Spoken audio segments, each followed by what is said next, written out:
Hello guys, मैं doctor नवीन कुमार आप सभी साथियों का स्वागत करता हूं। आज जो हमारा टॉपिक है वो जीन थेरेपी से रिलेटेड है। द हिंदू में एक आर्टिकल है जो जीन एडिटिंग और जीन थेरेपी से रिलेटेड है और क्रिस्पर कैस टेक्नोलॉजी जो बच्चे यूपीएससी, एचसीएस, आरपीएससी, यूपीपीसीएससी या फिर कोई किसी भी स्टेट की पीसीएस एग्जामिनेशन है उसमें बच्चे इस टॉपिक को तैयार करते हैं। जो बच्चे बायोलॉजिकल या मेडिकल बैकग्राउंड से नहीं होते उनको थोड़ी प्रॉब्लम आती है।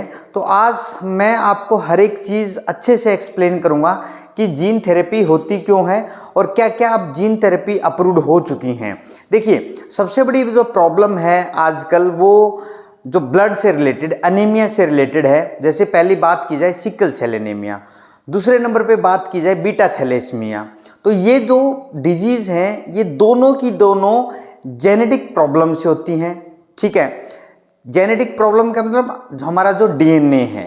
ठीक है, आप देखें डीएनए में होगा तो वो किसी जीन में प्रॉब्लम होगी, या तो वो म्यूटेट हुआ होगा या कोई और प्रॉब्लम हुई है। तो जैसे मैं बात करूं जीन थेरेपी पे हम बात करने जा रहे हैं, हम जीन एडिटिंग उसको बोलते हैं। पहला केस है सिकल सेल एनीमिया, दूसरा केस है बीटा थैलेसीमिया। ये दोनों के दोनों ना हीमोग्लोबिन से रिलेटेड होते हैं। और हीमोग्लोबिन क्या होता है, हमारे ब्लड की जो सेल्स हैं जिनको हम रेड ब्लड सेल्स बोलते हैं, उनका जो लाइफ स्पेन होता है वो 120 डेज का होता है। आरबीसीज के अंदर हीमोग्लोबिन होता है और हीमोग्लोबिन के अंदर 4 चेन होती हैं, 2 alpha 2 beta, alpha beta beta alpha. ठीक है, अगर ये प्रॉपर इनका स्ट्रक्चर मेंटेन है और ये सिंथेसिस ठीक से हुई है तो ये इसका स्ट्रक्चर होगा। अगर कहीं भी प्रॉब्लम आई, मान के चलिए एक जीन है, ठीक है, वो जीन क्या करेगा, ये एक जीन की सीक्वेंस है। ठीक है, अब आपको पता है ये जीन की सीक्वेंस है, पहले क्या करेगी, ट्रांसक्रिप्शन होगा, एमआरएनए बनेगा, एमआरएनए से क्या होगा, एक प्रोटीन का सिंथेसिस होगा। ये अमीनो एसिड होते हैं, आपको पता है प्रोटीन की जो यूनिट होती हैं वो अमीनो एसिड होते हैं। अगर मान के चलिए ये जो जीन है आपका डीएनए है, ठीक है, ये जो जीन सीक्वेंस है इसमें एक न्यूक्लियोटाइड या न्यूक्लियोसाइड जो बोलते हैं, साइड तब बोलते हैं जब उसमें फॉस्फेट ग्रुप नहीं होता है, टाइड जब बोलते हैं जिसमें फॉस्फेट ग्रुप हो। अगर उसमें एक में भी चेंज आ गया, ठीक है, मान ले ए में आ गया या जी में आ गया या सी में आ गया, टी में एक भी न्यूक्लियोटाइड में चेंज आ गया, म्यूटेट हो गया, किसी दूसरे की जगह और कोई आ गया, तो वहां पे एमआरएनए में सीक्वेंस में चेंज आएगा। एमआरएनए सीक्वेंस में चेंज आएगा तो हमारे प्रोटीन में चेंज आएगा। बस आपको इतना समझना है अगर आप बायोलॉजिकल बैकग्राउंड से नहीं है। ये डीएनए है, डीएनए से क्या बनता है, एमआरएनए बनता है, उस प्रोसेस को ट्रांसक्रिप्शन बोलते हैं, ट्रांसक्रिप्शन। और जब एमआरएनए से प्रोटीन बनता है, ये प्रोटीन है, इस प्रोसेस को हम क्या बोलते हैं, ट्रांसलेशन बोलते हैं। ठीक है, ट्रांसलेशन, प्रोटीन सिंथेसिस को ट्रांसलेशन, एमआरएनए सिंथेसिस को ट्रांसक्रिप्शन, ये सारी चीजें डीएनए से होती हैं। ठीक है, अब मान लीजिए ये चेंज आया, ए एडेनिन, ग्वानिन, प्यूरिन होते हैं, साइटोसिन, थायमिन, ये पेरिमिडीन होते हैं। जब म्यूटेशन होगी बॉडी में थ्रू कोई भी आपका एजेंट है वो म्यूटेट कराए, ये स्ट्रेस के कारण हो रहा है या कोई केमिकल के कारण हो रहा है, तो ये चेंज आएंगे। ए जी सी टी में कोई चेंज आएगा, एमआरएनए की सीक्वेंस चेंज होगी, एमआरएनए की सीक्वेंस चेंज होगी तो फाइनली अमीनो एसिड की सीक्वेंस चेंज होगी और जो प्रोटीन बनेगा वो ठीक से प्रॉपर से फोल्डिंग नहीं हो पाएगी। फोल्डिंग के कारण ही हीमोग्लोबिन का जो सिंथेसिस होता है वो ठीक नहीं हो पाता है। जब फोल्डिंग नहीं होगी तो हीमोग्लोबिन ठीक से प्रॉपर से फोल्डिंग नहीं होगा, और नहीं होगा तो इनमें से ये डिजीज होगी। सिकल सेल एनीमिया क्या होता है आपकी, देखिए जो आरबीसीज हैं, आरबीसीज वो क्या होती है, ओवल शेप है। ठीक है, अगर मान लीजिए सिकल सेल एनीमिया हो गया, ओवल की जगह वो सिकल शेप ले लेती है, ऐसे सिकल शेप ले लेती है, तो ठीक से वो क्या करेगी, हीमोग्लोबिन जो ऑक्सीजन को बाइंड करता है और ट्रांसपोर्ट करता है बॉडी में, वो ट्रांसपोर्ट नहीं कर पाएगा। ये हीमोग्लोबिन है, ये ऑक्सीजन से बाइंड करता है, ठीक है, ये ठीक से क्या करेगा, प्रॉपर से ऑक्सीजन का ट्रांसपोर्ट नहीं कर पाएगा और हमें ये सिकल सेल एनीमिया होगी। ठीक है, बीटा थैलेसीमिया में क्या होगा, जो हीमोग्लोबिन की जो चेन है, बीटा जो चेन है, वो ठीक से उसकी फॉर्मेशन नहीं होगी, क्योंकि उसमें डीएनए की सीक्वेंस में क्या आ चुका है, चेंज आ चुका है, म्यूटेट हो चुकी है। अब मैं आपको बता देता हूं दोनों की दोनों इंपॉर्टेंट चीज क्या है, क्वेश्चन में आ सकता है ये चीजें। अब मैं बात करूं दोनों, जो चाहे वो सिकल सेल एनीमिया है और चाहे आपकी क्या है, आपकी बीटा थैलेसीमिया है, ये दोनों की दोनों क्या है, इनहेरिटेड डिजीज है, इनहेरिटेड। ठीक है, मतलब एक जनरेशन से दूसरी जनरेशन में जाएंगी ही जाएंगी, ये याद रखना बस। इनहेरिटेड का मतलब क्या है, एक जनरेशन से दूसरी जनरेशन में जाएंगी, कंफर्म है। और क्या है, अब मैं आपको बताता हूं, जब ये इनहेरिटेड है तो डेफिनेटली प्रॉब्लम है। अब पहले क्या होता था, इन डिजीज को, सिकल सेल एनीमिया हो या बीटा थैलेसीमिया हो, इनको ठीक करने के लिए हम बोन मैरो ट्रांसप्लांट करते थे। ठीक है, जो हमारी बोन मैरो होती है, जो लेग की लॉन्ग बोन होती है, वहां पे बोन मैरो होती है। अब उस बोन मैरो को हम ट्रांसप्लांट करवाते थे, लेकिन कुछ केस में वो सक्सेस नहीं होती थी, किसी में वो सक्सेस हो जाती थी। लेकिन ये जो मेथड था बहुत ओल्ड है, और अब क्या आ चुका है, हमारी जीन एडिटिंग आ चुकी है, जीन थेरेपी टेक्नोलॉजी आ चुकी है। आपने पहले नाम सुना होगा क्रिस्पर कैस टेक्नोलॉजी। ये क्रिस्पर कैस टेक्नोलॉजी क्या है, मैं आपको बहुत छोटी फॉर्म में समझाने जा रहा हूं, सुनिए। क्रिस्पर कैस टेक्नोलॉजी क्या है, ये क्रिस्पर क्या है, ये एक डीएनए की सीक्वेंस है, डीएनए की क्या है, आपकी सीक्वेंस है। ठीक है, समझना ध्यान से। अब जो ये कैस क्या है, ये एक एंजाइम है, बस आपको बहुत ही शॉर्ट डेफिनेशन में समझना सारी चीजें। ये डीएनए की सीक्वेंस है, ठीक है, ये डीएनए की सीक्वेंस है, ये कैस ये एंजाइम है। ये कैस जो है इस डीएनए की सीक्वेंस के, ये स्पेसिफिसिटी है इसकी, ये स्पेसिफिक तरीके से बाइंड करता है। जब ये सीक्वेंस आती है इस पे ये बाइंड करता है, समझ में आई। अब जब ये डीएनए की सीक्वेंस, अब जब आप इसको सिंगल स्ट्रैंड बनाएंगे, ये सिंगल स्ट्रैंडेड है, ठीक है, यहाँ पे ये एंजाइम बाइंड है, कैस, इसको बोलते हैं Cas9। ठीक है, ये आपकी क्या है, ये जो सीक्वेंस है आपकी, जो ये सीक्वेंस है, ये सीक्वेंस है आपकी क्रिस्पर सीक्वेंस। ठीक है, हम किसी भी जीन को एडिट कैसे करते हैं, ये सीक्वेंस स्पेसिफिक सीक्वेंस है। जब हमारा कोई भी डीएनए होगा जो बॉडी या सेल में होगा, तो उसमें ये इससे बाइंड करेगा, ये हमारी, ठीक है, जिसको हमें एडिट करना है, ये सीक्वेंस उसे बाइंड करेगी, ये कैस एंजाइम है, और एडिट हो जाएगा। ये सिंपल सा प्रोसीजर है।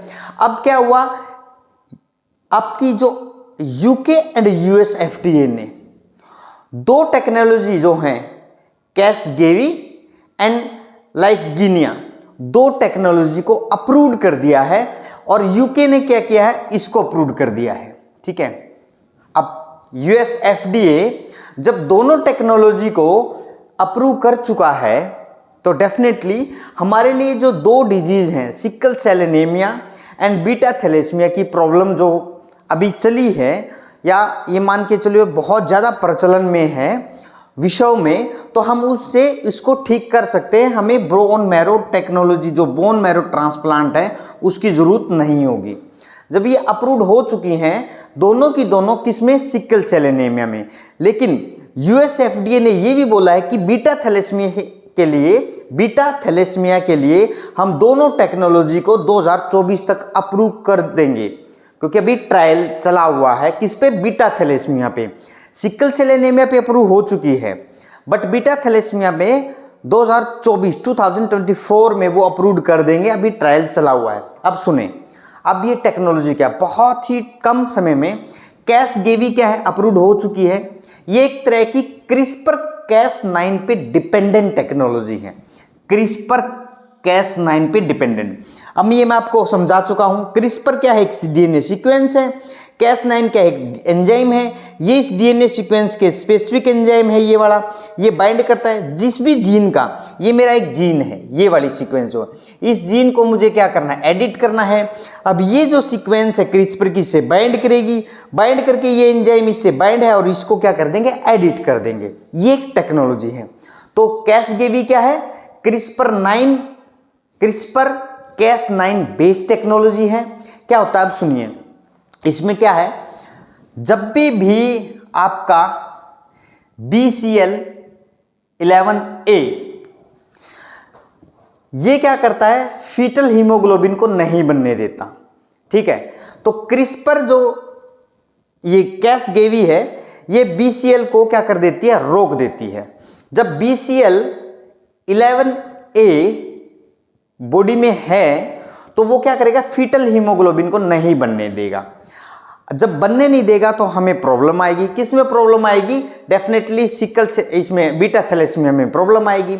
अब यहां पे क्या करेगा, ये कैसगेवी क्या करेगा, इसको इनहिबिट करेगा। किसकी हेल्प से, ये टेक्नोलॉजी है, BCL11A को इनहिबिट करेगा। ये जीन है, ये इसको इनहिबिट कौन करेगा, कैसगेवी इनहिबिट करेगा, तो हमारा फीटल हीमोग्लोबिन बहुत इजी से बन पाएगा। और ये जो अडल्ट हीमोग्लोबिन है उसमें ऑक्सीजन ट्रांसपोर्ट में हेल्प करता है। ये थी एक सिंपल सी टेक्नोलॉजी। देखिए क्या बता, दोबारा सुनिए।